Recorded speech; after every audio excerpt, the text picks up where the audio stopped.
Hello everyone, thank you to participate to this presentation. Today we will try to explore how good should be a packaging. Basically, I don't know if anyone has the answer yet, but this is what we will explore so far. As you know, the packaging is a complex situation with a lot of variables. The way you realize your packaging, design, material, process, the type of the content as well, if it is a hard biscuit or cereal or powder or liquid or various situations in food industry will affect the data or the quality you have explored with the raw material or with the data sheet of the raw material. And essentially because the way it is packed and how many jaws you use or the quality of the jaws, including the tense of the film during the realization, will definitely affect the quality and the hermeticity. So then the question with so many variables, how you can have the correct methodology to decide at least, or to have an early decision for having the good choice at any step of the project or the industrialization and the construction of the factory, basically. So one idea is, of course, to follow the strategy of the company. So where the packaging will go, what is the destination, what is the transportation mode. And as you can see here in the presentation, the packaging is suffering a lot of stress. Change of altitude, temperature change, contrast of moisture, but basically also a mechanical effect on the packaging by itself with the risk of bursting or exchange of internal atmosphere with the external atmosphere, and of course storage. How long is the storage? And at the end, is the food safe, good quality, good taste, respecting the announced shelf life, etc. All these question marks are in your project design already, and then the question is how quick you can evaluate the effect of any step of realization and supply chain. The principle of the packaging is to protect the food, essentially. So basically from the infestation with a relatively large protection, or at least to avoid any infest to come in. So insects, basically, which are relatively big, depending, of course, of the destination, countries, etc. But you have to think that ants can be really small, coleopter also. It's already in the area of the size of a hair. And at the extreme spectrum, you have also the bacteria potentially already in presence in the packaging, and how quick they will grow up and develop in regards of the exchange of gas, oxygen, CO2, moisture, all of these. The determination of the tools you will use to see if your hermeticity is at the right performance is in regards of what you want to protect, the shelf life, of course, of the packaging, but also with the sensitivity of the instrument you will use.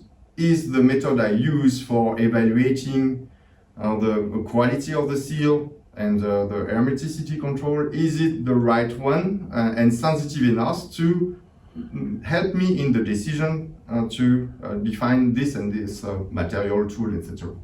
And basically this is where we are. So if we consider a package of biscuit, for instance, you have the hardness of the biscuit close to the foil, affecting and doing puncture on the foil. You have other ingredients which can be sensitive also in this change of atmosphere in regards of gases and relative humidity.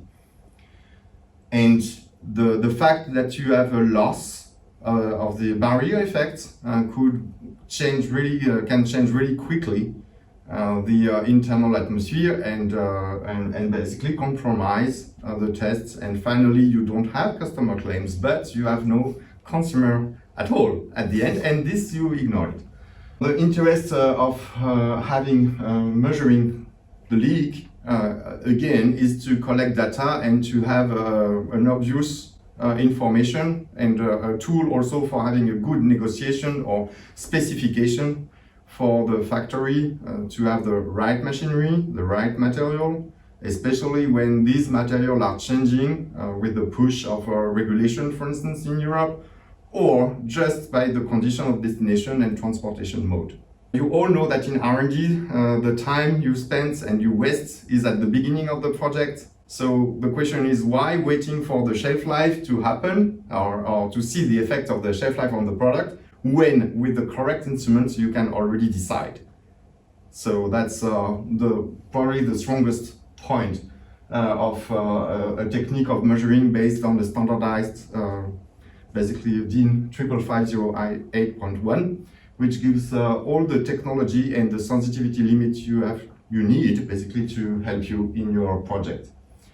It's not only the R&D, of course, it's also the quality department, and to see if finally you are able to address the same quality level, and to help also to evaluate the risk and some assessments. What is the risk with my supplier? What is the risk with our customer, etc. So this kind of question.